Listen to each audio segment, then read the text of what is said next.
Hello guys, welcome back to my channel, and in this video I'm going to go over the character review for regular Khun Edahn. Before we start, I wanted to mention a few things. As you might have noticed, I released less videos than usual, and that's because I don't really know what to cover anymore, to be honest. Like, the game has been a bit too slow lately, like not too many things changed. I still have a lot of work to do on the website, like a lot of information to still update in there. But yeah, it's taking a lot of time, and I'm not really focusing too much on that at the current moment because yeah, life is getting a bit busier. And I also started playing Borderlands 4 as well, which is taking up some of the free time that I have to just decompress after work. I'm like, okay, let's chill a bit, and I play Borderlands 4. So that's kind of what's going on. By the way, let me know if you would like me to bring also other games on the channel, if you would be interested in that. And the games I'm playing right now are Borderlands 4, Game of Thrones, King's Road, and also Genshin Impact. So those are kind of the games, but I'm not really digging too deep into any of them. I'm just chilling and doing daily shit. So that's kind of the thing.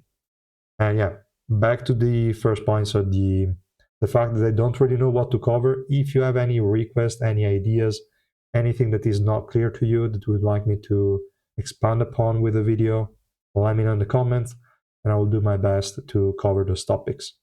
I think someone wrote a comment about transitioning to 3, 4, and 5 teams in adventure, like some recommendation in team comps, etc. I kind of already covered that in a video 2, 3 months ago. I might make a new one, could be a good idea, so let me know in the comments. But yeah, those kind of things, if you have any ideas, I'm always open for those. But okay, enough about this initial part. Let's get started with the actual review. So as usual, I'm going to start with an overview of the unit, and then we go through the kit and everything else. Now, this unit is fairly easy to talk about because it's an SSR Plus unit, so the base is the same as the SSR Plus Khun Edahn that we already had in the game. So the kit is exactly the same with lower percentages. The exclusive equipment is exactly the same. I think also here they lowered something. I don't recall 100%. And they have different revolution. So it's going to be fairly quick. This guy is an absolute monster. I would say is better than Data Khun Edahn, so the SSR Plus, because of his AoE nature. And I think his Revolution 4 is really, really helpful. And also when you play them together, they are absolute monsters. So in general, I think his damage output is higher, even though some of that is kind of fake damage in the terms of like its damage you do on an AoE is not that high, but if the enemies heal it up, obviously, I mean, is the same as not dealing that damage. So it's not a damage that is going to kill anyone unless you have HP recovery block. It will increase the number you see in the end result of a fight. So let's say you're using both Edahn in the same team, which you should likely do anyway. You will see that regular Khun Edahn deals more damage. That could be due to this fact. He actually deals more damage with his basic attacks, but the thing is, most of it could be healed. So if you're against an healer, those numbers are kind of messed up. But yeah, regardless of that, is super, super useful, really good kit, and I think is more consistent than the SSR Plus version. His damage is lower on the special move, is 50% instead of 60, but thanks to his Revolution 5, he can just spam it so much more. The extra attack speed he gains is just insane. So really, really solid unit. A must-have, I think, for basically everyone. Is also super cheap because now they made the XSR Plus banner a lot cheaper than they used to. So there is no reason not to get this guy for real. He's just really, really strong. So yeah, definitely go ahead and pull him. Now, in terms of base kit, as already mentioned, is exactly the same as the SSR Plus version, but they decreased the HP percent in the passive from 10% on the second basic attack and 20% on the third basic attack, down to 6% on the second and 12% on the third, which is quite a big decrease. But at the same time, considering Revolution 5, this is acceptable. This definitely makes sense. Then we have the impenetrable domain. The swiftness you gain when you are inside it is going down from 40 to 30, so that's okay-ish. I mean, it's not that big of a deal. The damage reflection is also down from 200 to 175, I think, but yeah, again, not really important. So we're not going to consider the attack percentages here. This guy does not deal attack percent damage anyway, so it's kind of irrelevant. Same thing with the other active skill, down from 40 swiftness to 30, still fine, doesn't really matter. And for the special move, we have 50% damage instead of 60, and the rest is pretty much the same. I think they also decreased the stick damage, but it doesn't matter. Again, it's attack percent damage, we don't care. So base kit, almost the same, it just decreased the swiftness increases and the max HP damage. Then for the exclusive equipment, is I think the same except for the swiftness. That before was decreased by 20 on the target, now it's 15, I believe. All the other three are exactly the same. Then we have Revolution. This is what really changed. We have Revolution 4 that is going to give him a 10 hit barrier when he uses the Impenetrable Domain that lasts for 15 seconds. 15 seconds is also the duration of the domain. That's just as simple as that, because it's 10 seconds in the active skill plus 5 seconds from the exclusive equipment. And when the Impenetrable Domain is active, it gains 50 energy every second. Really good stuff. So Impenetrable Domain is going to give him basically immunity from projectile attacks. Then it's going to give him status effect immunity, really good. And is going to give him these effects here. So a 10 hit barrier and a 50 energy per second. This is really massive. And having the max cooldown reduction in the Revolution subnodes might actually be really important, because that will guarantee, not always, but most of the times, a 99% uptime. There will be maybe a bit of downtime depending on how the fight is going, but you will have it up most of the fight. It's really, really good. Even without it, it's still fine. It's not really too big of a deal, but it is a nice skill now, and you would like to have it up as much as possible. Then we have Revolution 5. This one is going to make the lightning strikes from the passive apply on all enemies. That is really cool. It's both the 2-hit and the 3-hit of the passive. So both the 6% and the 12% are going to apply to everyone, including the paralysis. So that's really good. If the enemies are not immune to status effects, you can basically permanently see them. Really good stuff. And you're going to increase your attack speed by 15 every time the final attack of his basic attack sequence lands, max 5 stacks. So after you go through the basic attack chain 5 times, you have 75 attack speed increase. Together with the L, like L provides you 50, if I remember correctly. That is a ton of attack speed. Plus the 60 from the Revolution subnodes is going to spam the special move like crazy, and also the max HP damage from the passive. So even though the numbers are lower, it basically deals more damage than the SR Plus counterpart, just because of how much he spams both basic attacks and special moves. So really, really good. In terms of ignition weapon, I would say there is no doubt, just go L. All other alternatives are not worth even thinking about. L is just too strong, except for the attack portion of it that you don't care about, but the attack speed and the extra hit barrier are just too good. You can only go L. There is no alternative. You could go Barry, you could go Doris, you could go Idea, sure, but I mean, L is just so good, it makes no sense. You don't even have to level it up. I'm still using on my add-on a +0 L set. I have 4 L set pieces, all a +0. Nothing has been leveled, doesn't matter which stat it has. It's all irrelevant. It's just too strong, too strong. Cheap to build, really strong, amazing unit. So yeah, that's all for the ignition weapon. Let's quickly go through the investment guide. So for mandatory, I set orange 4, so to gain access to the very least the extra energy and the extra hit barrier. That is nice is also strong before that, like 3 red is fine, 3 purple is fine, as the other add-on, but since this guy is an XSR Plus version, you should not use this guy unless you have Revolution, because it's worse than the base version. You could still use him together with the SSR Plus version, so it's fine even if you have him lower dupes, you could still use him.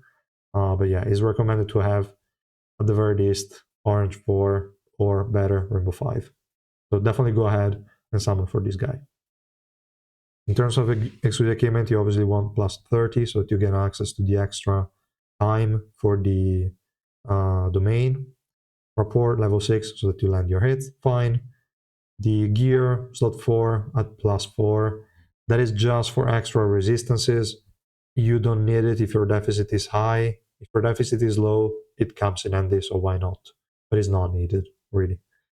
And for ignition weapons, I went for 0, plus 12, plus 12, plus 16, plus 16, with effect resistance and physical resistance. And also in this case, as I mentioned, you can go plus 0 on all pieces. It wouldn't really matter. But if your deficit is low, going for magic resistance and physical resistance might actually be better. Now, why did I go effect resistance when he has status effect immunity while the domain is up? Because status effect immunity does not protect you from debuffs. So enemies could still lower your swiftness, could still, I don't know, apply an energy resistance decrease or an HP recovery block, whatever it may be. They could inflict some debuffs on you. And you don't want that to happen. It's not that big of a deal, even if you don't run it, but it's just what I would personally run. You can go effect it if you care more about PvP, because at that point enemies have a lot of effect resistance, so the effect resistance you gain from Revolution subnodes might not be enough. For PvE, that's not a problem. You have more than enough effected with just Origin Orb and Revolution subnode. And that's more or less it for the ignition weapon stats. For the Revolution, you go tier 4, obviously. It's not like you have any other option with Orange 4. And you go accuracy as much as you need. Attack speed, super important. And then effected, again, really, really important. So that's the mandatory investment that I would say for this unit. For recommended, we go up to Rainbow 5, so we gain access to the extra attack speed and the AoE passive attack, really good stuff. And for the ignition weapon is exactly the same logic as before. As you can see, we do not level slot 1, even in this case, because having more attack might make some team build and some team comps a bit harder to play, because you might have Mamanak that links to Edahn instead of other units. So that's why we're going with plus 0, and he is not relying on attack anyway to deal this damage. But yeah, everything we said before still stands. You just go to Revolution 5, but the subnode investment is still exactly the same. 4, nice to have. All the changes that we level up every single slot in ignition weapon. Again, I left here the note that if you have plus 20 on slot 1, you could have too much attack in some team composition. That really kind of depends. The logic of the stats is the same. You could also leave everything at plus 0, so in this case, no problem. Here we go to Revolution 6, and we also get the max cooldown reduction node to have close to 100% uptime on the domain. So that's the idea behind it. Really, really good. Like, I would recommend going with the nice to have investment, to be honest. Is fairly cheap anyway. It's not really as expensive as other DPS units, and it deserves it from my point of view. Then we have the last part of the video, which is the team building tips. Here we have, as usual, what the unit provides, so max HP damage and stun or paralysis. And what it needs from the team is that he needs survivability a little bit, not too much actually, but a bit is always good. HP recovery block, really important because some team comps are annoying to deal with if they can just heal up the damage you are dealing. Is not too important other than against some very specific matchups if you're running double Khun Edahn comp. In that case, even if they have healers, most of the time you can go through them without too many issues. And barrier break is also kind of important if you can have access to that, because if enemies have a lot of barriers on, then most of your max HP damage is going to be absorbed by those. And then we have which enemies should you avoid. Enemies that have long invincibility frames, frequent barriers, and heals. That's about it. Like if you have enemies that will always avoid your damage, then I mean it's pointless to have that massive 50% max HP damage on the special move. They will just dodge it a lot of times or heal it up or block it with barriers. So those are enemies you should avoid. With the right team comps, most things can be dealt with. You can also kill Shia in hard mode. That was annoying to do though. I mean, I tried to pull it off. It was working not reliably. Like you needed both the HP recovery block and an active skill cooldown increase. So it was kind of weird. But yeah, it's possible. Like anything is possible with this guy. It's just a matter of building the team that can support him in those scenarios. And the units that, like the enemies that this unit is good against, are units that stack up a lot of defense. Like, for example, Tenkatsu.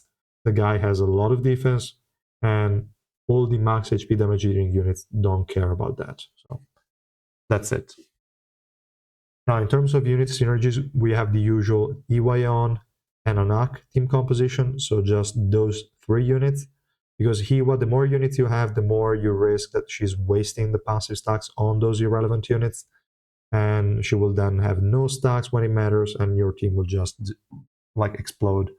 So she is great, and usually you want to keep the team as minimal as you can. So Hiwa, Anak, and XSR plus Khun Edahn are more than enough. Then you could add a fourth unit like the other Khun Edahn, works perfectly fine. If you want to add a unit with HP recovery block, you can do that. If you want to add a unit that provides barrier break, you can do that.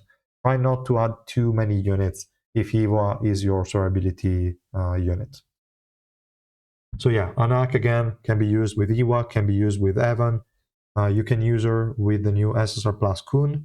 Kind of functions the same as Hiwa, even though a bit differently. But yeah, can also work. Then we have Sharon. You can do a duo, Sharon and Edahn, and they will just kill a lot of enemies. If they have heals, then not really, even though you might brute force through it. But healers are always a pain. Barriers, maybe not so much because Sharon has a barrier break. But yeah, I mean, they work really well. Against a lot of teams, you can just run those two and they will win. So that's pretty cool. But I mean, probably not the best use I would make of Sharon, but it is definitely viable. Then we have Edahn, mentioned again before.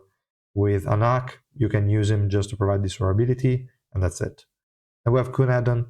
As I mentioned, they work extremely well together. They have the same targeting on the special move, and it's good because one of the special move deals 60%, the other one deals 50%.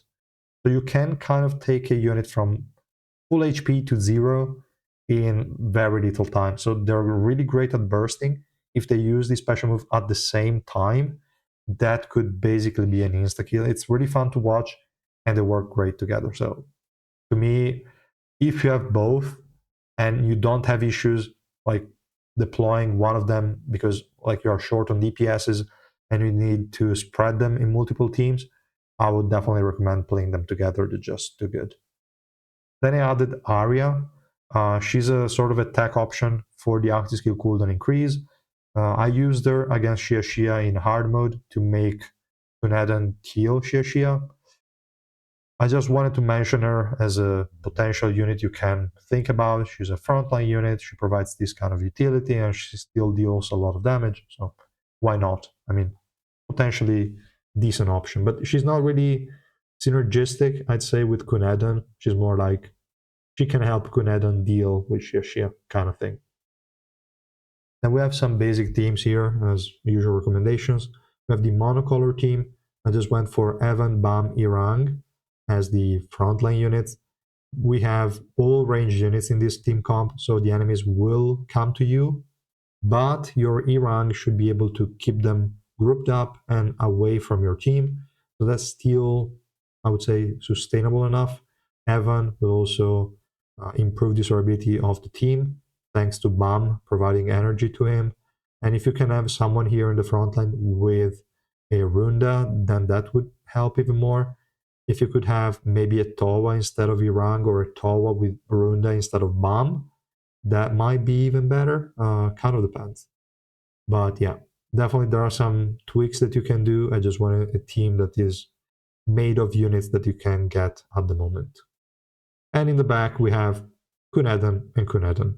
They're just going to destroy everyone that is trying to face you. So really, really good. For the multicolor team, we have the Anak Iwa comp with double Edahn in the back. And I added Garam, the Princess of the Heart version with the HP recovery block, just again to provide the HP recovery block. So that's just an idea. The unit with the highest attack here should be Hiwa. Yeah, definitely works. It's okay. Nothing too fancy. Let me know in the comments if you're trying anything else, anything weird, or if you found any interesting interaction. And yeah, that's all, guys, for the character review video. And I will see you in the next one. Bye.